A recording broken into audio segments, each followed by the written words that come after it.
Hi friends, ಎಲ್ಲರಿಗೂ ನಮಸ್ತೆ. ನಮ್ಮ ರುಚಿ ಮನೆ ಅಡುಗೆಗೆ ಸ್ವಾಗತ.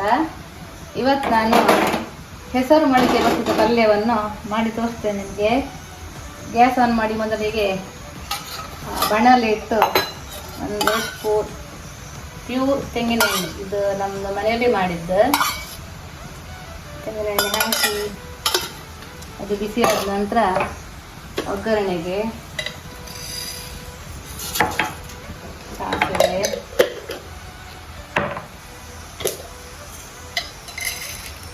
ಉದ್ದಿನಬೇಳೆ ಸ್ವಲ್ಪ,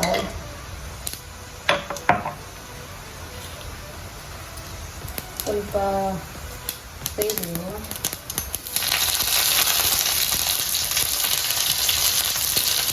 ಬೆಳ್ಳುಳ್ಳಿ,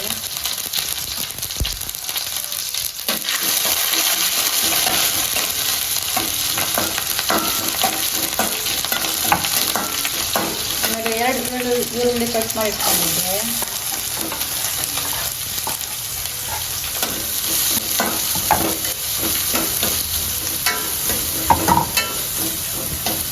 ಈರುಳ್ಳಿ ಸ್ವಲ್ಪ ಬೇಯಬೇಕು ಎಣ್ಣೆಯಲ್ಲಿ.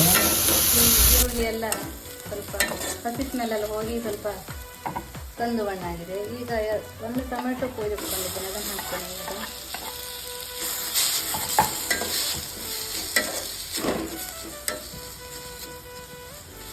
ಟೊಮೆಟೊ ಮೆತ್ತಗಾಗೋ ತನಕ ಸ್ವಲ್ಪ ಕೈ ಹಾಕಬೇಕು. ಟೊಮೆಟೊ ಮೆತ್ತಗಾಗಬೇಕಾದ್ರೆ ಸ್ವಲ್ಪ ಉಪ್ಪನ್ನು ಹಾಕಿದರೆ ಬೇರೆ ಮೆತ್ತಗಾಗುತ್ತೆ ಟೊಮೆಟೊ.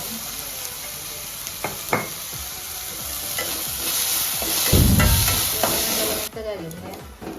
ಇವಾಗ ಹೆಸರು ಮೊಳಕೆ ಬಸ್ತಿದ್ದು ಓವರ್ ನೈಟ್ ನೀರಲ್ಲಿ ನೆನೆಸಿ ಬೆಳಿಗ್ಗೆ ಎಣ್ಣೆ ಬೆಳಿಗ್ಗೆ ನೀರು ತೆಗೆದು ಬೌಲಲ್ಲಿ ಹಾಕಿ ಒಂದು ಪ್ಲೇಟ್ ಗಟ್ಟಿಯಾಗಿ ಮುಚ್ಚಿದ್ದ.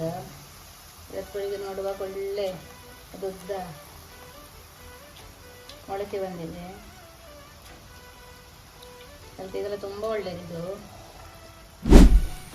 ಸ್ವಲ್ಪ ಒಂದು 1/4 ಗಂಟೆ ಬೇಯಬೇಕು.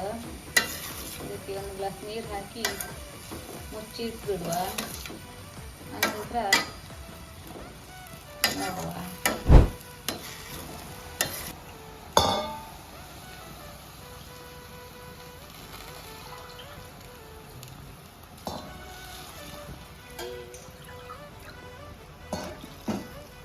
ಸಣ್ಣ ಗ್ಲಾಸಲ್ಲಿ 2 ಗ್ಲಾಸ್ ನೀರು ಹಾಕಿ ಇಟ್ಟಿದ್ದೆ. ಅದು ಬೆಂದು ನೀರೆಲ್ಲ ಆವಿಯಾಗಿ ಹೋಗುತ್ತೆ. ಮುಚ್ಚಳು ಮುಚ್ಚಿ 1/4 ಗಂಟೆ ಹಾಗೆ ಮಧ್ಯಮ ಉರಿಯಲ್ಲಿ ಬೇಯ್ತಾ ಇರಬೇಕು.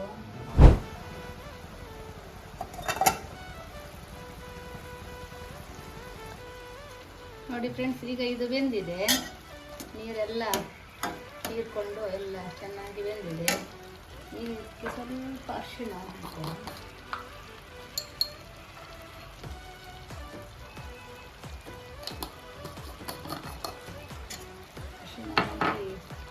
ನಾನು ಅರ್ಧ ತೆಂಗಿನಕಾಯಿಯನ್ನು ತುರಿದಿಟ್ಕೊಂಡಿದ್ದೆ, ಅದನ್ನು ಹಾಕ್ತಾ ಇದ್ದೇನೆ.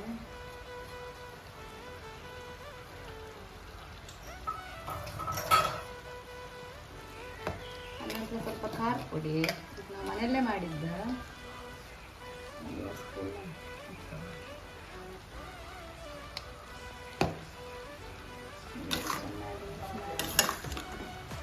ಸಣ್ಣ ಉರಿಯಲ್ಲಿ ಒಂದು 10 ನಿಮಿಷ ಹಾಗೆ ಮುಚ್ಚಿ ಇಟ್ಟಿದ್ರೆ ಉಳಿದ ನೀರೆಲ್ಲ ಹೀರ್ಕೊಂಡು ಸ್ವಲ್ಪ ಉದ್ರಾಗಿ ಆಗುತ್ತೆ.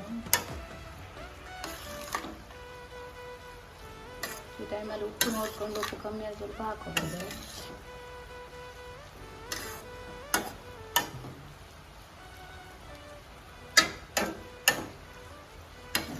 ಆಗಿದೆ 10 ನಿಮಿಷ ಮುಚ್ಚಿ ಬೇಯಿಸಿಟ್ಕೊಂಡ್ರೆ ಮೊಳಕೆ ಹೆಸರು ಪಲ್ಯ. ಚಕ್ಕೆ ಅನ್ನಕ್ಕಾಗ್ಬೋದು, ಬಟ್ಟಕ್ಕೆ ಅನ್ನಕ್ಕೂ ಸಹ ಅದಕ್ಕೆ ದೋಸೆ, ಇಡ್ಲಿ ಅದಕ್ಕಾದರೂ ಆಗ್ಬೋದು. ಚಪಾತಿಗೆ ಒಳ್ಳೆಯದಾಗುತ್ತೆ. ನೋಡಿ ಫ್ರೆಂಡ್ಸ್, ಈಗ ನೀರೆಲ್ಲ ಹೀರ್ಕೊಂಡು ಗಟ್ಟಿ ಹಾಕಿದೆ.